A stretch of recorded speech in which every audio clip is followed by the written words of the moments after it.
Hello mummy, ऐसा है मेरी नाक में दम हो गया, अब मुझे बुला लो। नहीं नहीं कुछ नहीं हुआ, अब ऐसा है मुझे बुला लो, भैया को भेज दो, मुझे आना है। देखो इतने साल से तो मैं इन दोनों माँ बेटी को बैठ बैठ के खिला रही, अब देवरानी आ गई, वो भी यही उम्मीद कर रही है कि जेठानी करके खिलाए। मुझे कभी आराम मिलेगा कि नहीं मिलेगा? अरे मम्मी क्या सहन करना सीखूं, मैंने बहुत सहन कर लिया, मैं 10 साल से सहन कर रही हूँ। अब आ गई देवरानी, देवरानी को सुना के देख लो माँ बेटी। हाँ मम्मी देखो, वो सूट पहने तो बढ़िया, साड़ी पहने तो बढ़िया, कुछ करे तो बढ़िया, ना करे तो बढ़िया।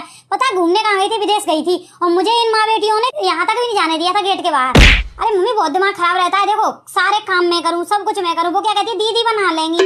अरे मम्मी कुछ भी करना नहीं आता उसको, खाना ही बनाना नहीं आता, मुझसे पूछती है इतना आटा लगा लूं दीदी, ये सब्जी में नमक कितना डलेगा, ये दीदी ये मसाला क्या है, वो क्या है, पता नहीं इसने मायके में क्या किया था।